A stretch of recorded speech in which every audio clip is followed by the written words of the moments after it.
Jeff, Jeff, Jeff.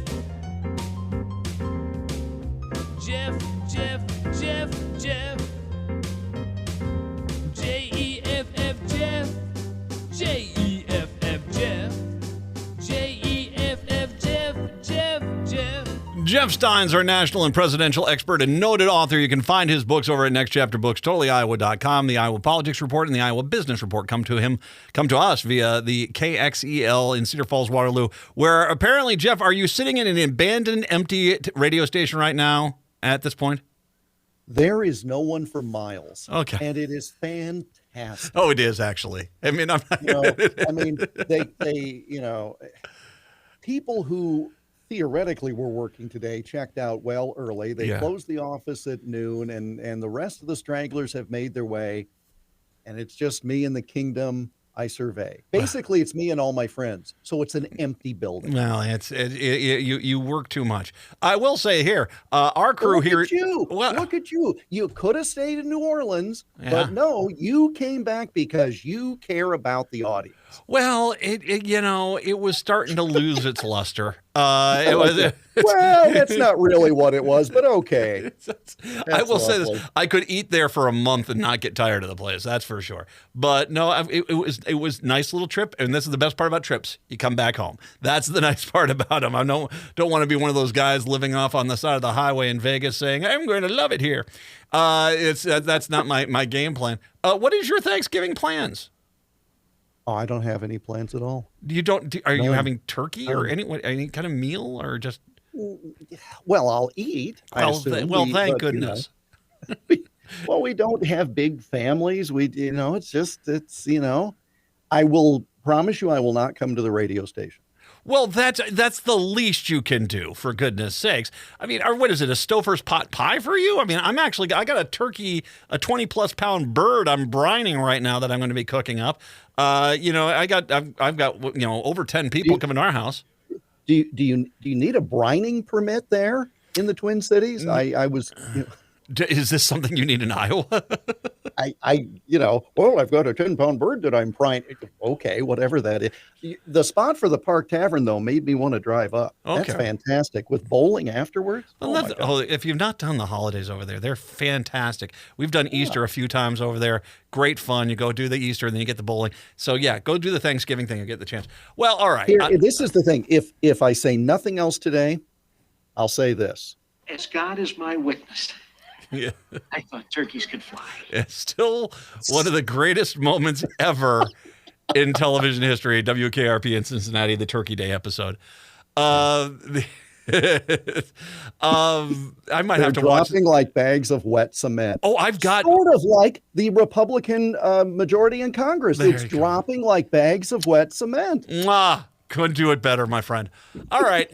So you were not here last week, but I wanted to touch base on this whole thing because once again, out of the blue, Speaker Johnson, it looks like he's going to be Johnny Tough Guy. We'll shut it down. We're gonna do all this stuff.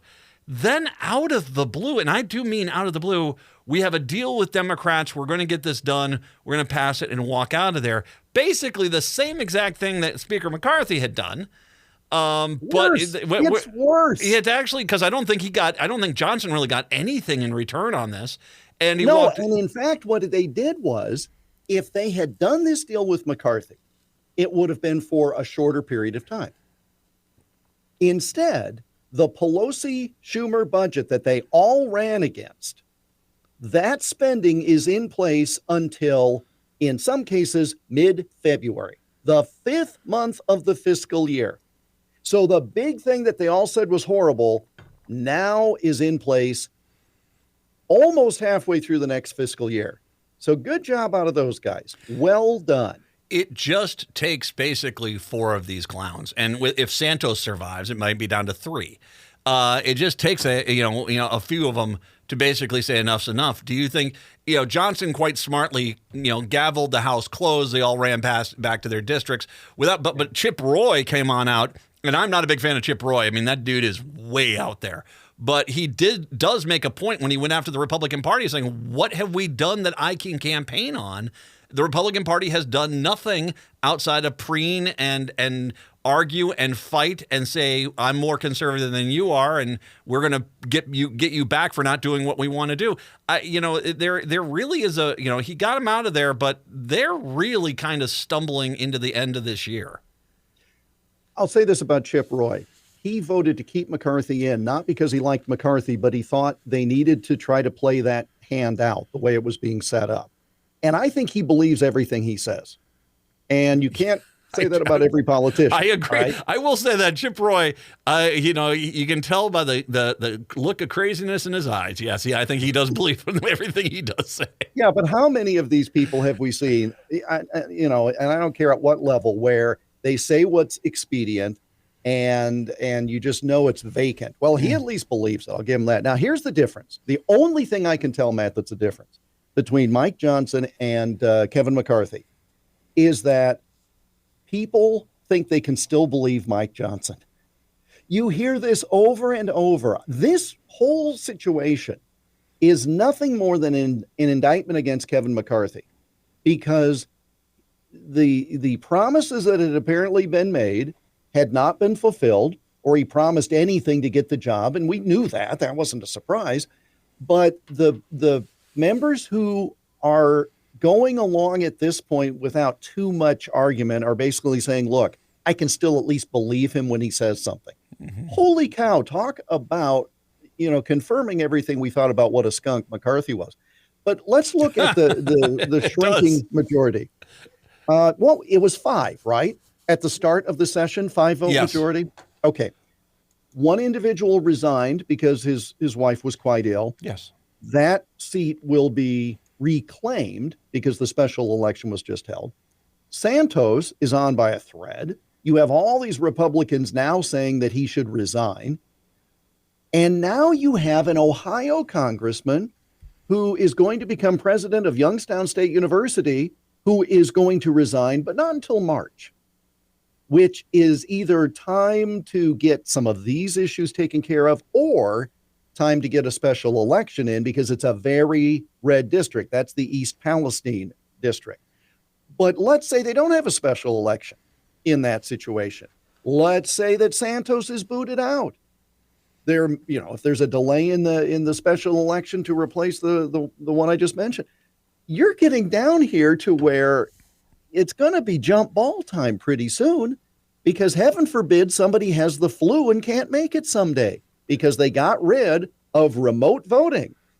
Yeah. Well, and one of the things which I find to be, Matt Gaetz and that crew saw this and they tried. Their whole goal was that we can control the whole thing because they need all of our votes. The reality is it's been interesting to watch the Republican Party not necessarily cater to them. I mean, I still think they're fairly betrothed to that far right of the party, but there comes the point when there clearly is some things that they're trying to. We do not want to be anchored to them when it comes to general election time.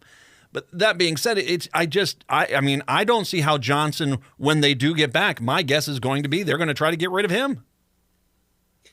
Oh boy! And by the way, and can I say, and I'm wondering if this quick olive branch with really no concessions to the Democrats was a signal to them saying, "Hey, I might need 20 of your votes. Make sure I get them if this comes up again."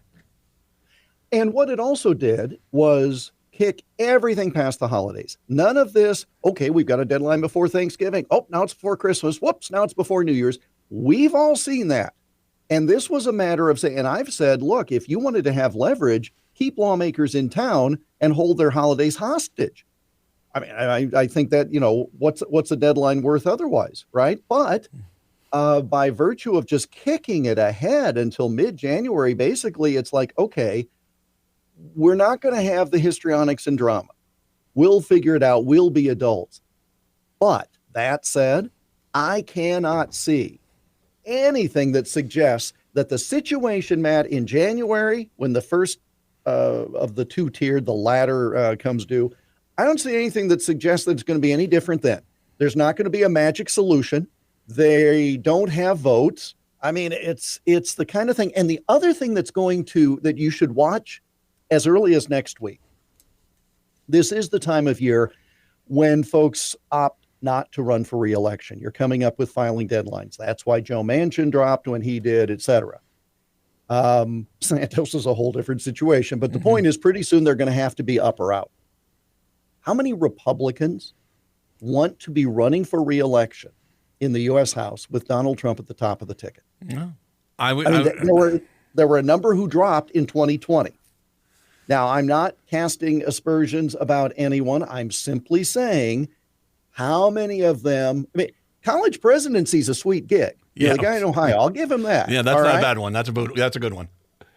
But you could have said no, because being a congressman's a pretty good deal too, unless you had to face re-election. Well, I'm just saying that the group of Republicans who are going to try to solve this issue, you may have a large number of them who aren't running for re-election.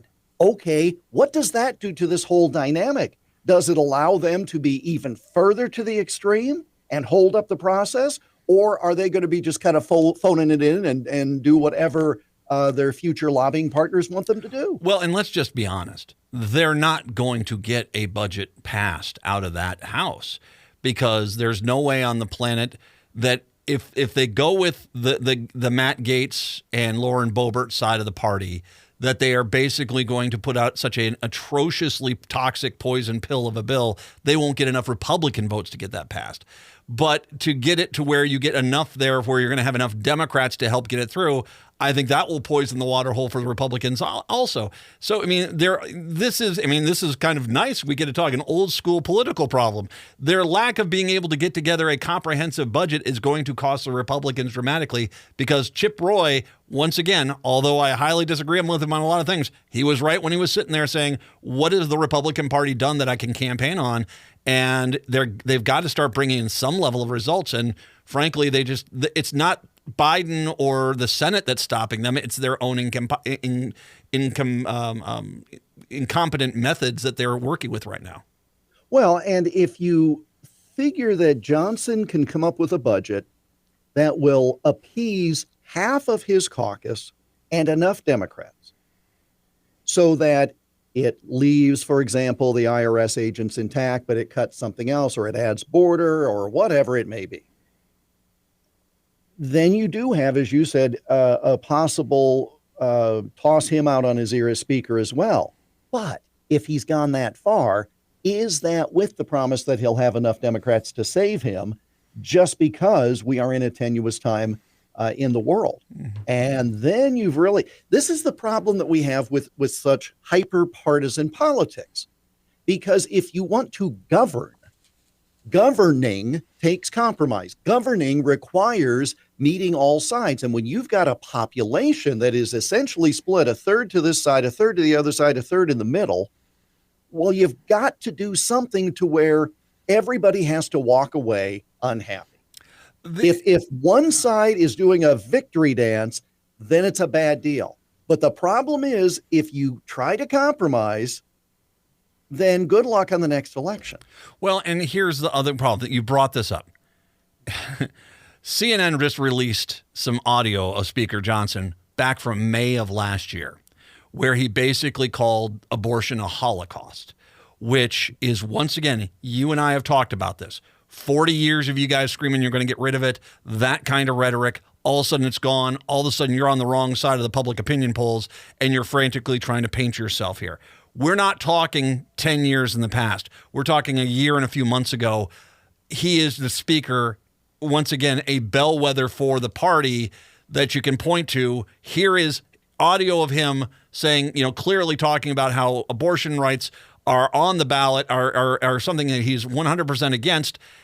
You and I have talked about this. It's not going to get any easier. This is getting to be a much more complicated problem. And the fact that you and I can be here Thanksgiving before this election and see so many holes in the road for the Republicans to fall into is really fairly spectacular at this point. Well, you can't really hold those comments against him. He wasn't speaker then, and he didn't think he'd be speaker or anyone would notice. Oh, they're doing their best to hide everything that dude's ever said. They are having to pry with a crowbar out, finding crates in the back of the warehouse. I mean, that's where I almost got through that with a straight face, but I really couldn't. The problem again is that there's no plan. There was no plan of how to go forward. And, we have talked about this for decades. Whenever as a rhetorical device, you start invoking Hitler and Holocaust. Yes. There's nothing that's going to come, nothing good comes of this. Okay. And I understand the rhetorical point. I get all of it, but you're either going to have your big boy pants on as you hold that gavel and say, I stand by this, or not. Yeah. And, he started strong by saying the right things for that base. Now let's see if he because it's so much easier. Okay, look, you and I have talked on the radio for a long time. Dear Lord. God, has it been a long time. Sweet Okay. Jesus. I mean, I am so sick of the sound of my own voice, much less yours. But, Hi, Jeff. but the point here is we can tell them what to do. Yeah. And it's a lot easier sitting here talking into a tin can. Yes, it is. Doing it is hard. Okay, I freely acknowledge that. But when you're in the position, when you've put your hand on the Bible, taken the oath, put your hand on whatever book and take the oath.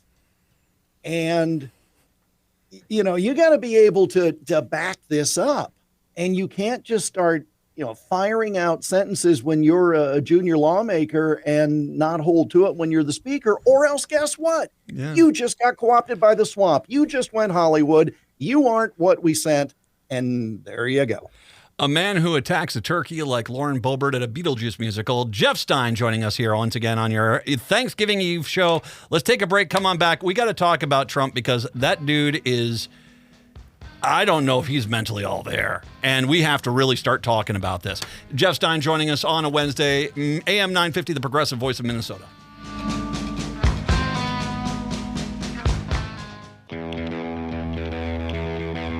AM 950, the Progressive Voice of Minnesota, the Matt McNeil Show. Jeff Stein joining us for his usual political visit. I'll tell you what, Jeff, if someone gives me $1,000 for charity, I'll take my roasted turkey. I will find a theater. We'll put night vision on the cameras, and I'll reenact Lauren Boebert at Beetlejuice only with a turkey drumstick, okay? Well, let's see. Happy holidays. What's really, really funny is that people still take her seriously. Yeah, they're really not. It is. It's and in reality, I really don't know how to describe it.